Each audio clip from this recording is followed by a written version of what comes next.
have this question that I've become kind of famous for, at least world famous at YVC, and involves peanut butter toast or a peanut butter sandwich. And it's your final exam big essay question. I like to give it to people in advance. It's a complicated question and asks you really to apply everything that we've learned this quarter, at least all the major stuff. And, you know, we're pretty familiar with food. But we've been studying this kind of abstract cell all quarter long, right? I mean, I could 30 trillion cells, but can you see a single one? No, we're a whole being.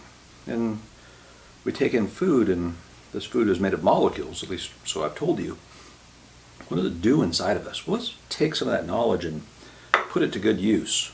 And so the question is, how do you take that peanut butter sandwich and make hair out of it?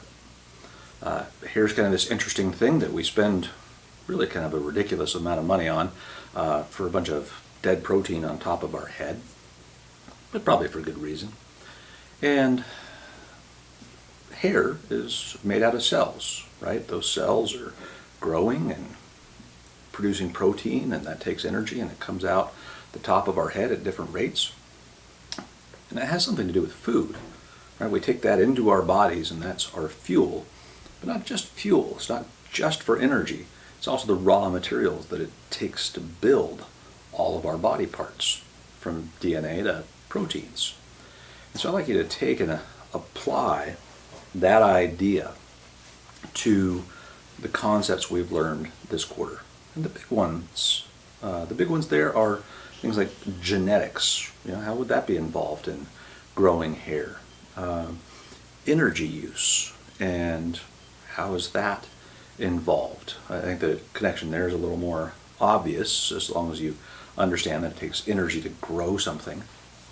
You know, basic ideas of cells and how they're organized, how they divide, and all that sort of thing. So I'll give you a bit of an overview in general on a diagram. You'll have one online as well, but I'll sketch out my own version of it to summarize really kind of the big picture look. So as we start wrapping up the quarter and getting into anatomy and physiology, then I'd like to start taking all the pieces we've looked at as individual bits and start putting them together. So that's an important piece.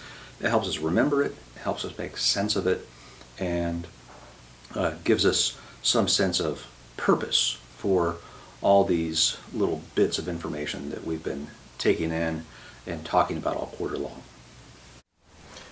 All right, so let's take a look at the cell in a larger context and figure out how the cell interacts with the body in general. Now, if this were a protist, just a single-celled organism, then it would be surrounded by water. It would just be by itself, and it would find its nutrients, all that it needs, and expel its waste right into the water around it. But our cells don't operate like that.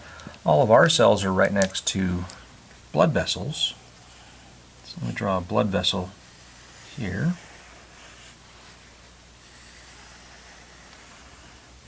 A little oversimplified, but this is just a conceptual diagram. So we'd have arteries bringing nutrients to the cells and veins to carry them away. And inside of our cell, of course, we have the nucleus, usually right in the middle. We have a variety of organelles, and the main ones we've really kind of keyed in on are the mitochondria. It's not drawn at all the scale. Normally would be quite a bit smaller, but again, conceptual diagram, including kind of a ghost-shaped mitochondria. What else we got? We have rough endoplasmic reticulum, kind of skating all around there, connected up to the nucleus. Lots of ribosomes on there, and quite a few other organelles as well. Well, let's talk about some of the things that the cell does. In the genetics unit, we talked about things like DNA replication, and that would come before something like meiosis or mitosis. But if we're going to do that, we're going to need a supply of nucleotides coming into the nucleus. Okay, where does it get those? Well, from the cytoplasm. Well, where does the cytoplasm get them? Well, it must get them from the blood. Well, how does it get in? How do they get in? Well, it's a pretty decent sized, very polar molecule, so it would make sense that it wouldn't get straight through. So it probably needs some sort of transport protein. Okay, that makes sense. Well, where do we get the nucleotides in the blood? Did they get siphoned off of other cells? Well, this probably came from the food we ate, and this may seem a little bit strange. I don't remember eating anything with DNA in it. Well, if you eat anything with cells, it's going to have a bunch of DNA. It's going to go through your stomach and digestive system. It's going to be broken down by enzymes, starting in the stomach, but mostly in the small intestine, things like DNases, where it breaks up that organism's DNA into a bunch of A's and T's and G's and C's, puts them into your bloodstream, they get into your cell, and now you got DNA replication. And now I can divide this cell in half and have 2 cells. Okay, well that takes care of quite a bit of genetics in terms of that. But we probably want to talk a little more about something else that goes along with this. In order to do this, we're going to need some sort of energy. And we know that energy in the cells usually comes in the form of ATP, so I'm going to need that in order to power some DNA replication. That's a little oversimplified, but we'll stick with that for now. And we know that most of the ATP comes from the mitochondria, but the mitochondria can't just manufacture it from nothing. And so inside of here, remember, we have the electron transport system, and we have the Krebs cycle, and both of those make ATP in their various ways. This is a very general overview, so I'm not really looking for us to talk about all the details that happen in here. Really just the idea that those are the steps, they make ATP. But also we shouldn't neglect the idea that these steps need some inputs. And I do know that the electron transport system in particular needs oxygen. That's its final electron acceptor, and that oxygen must come into the cell. It came in from the bloodstream. It's carried on your red blood cells. It doesn't need a transport protein because it's small and it is nonpolar. And it comes in through your respiratory system.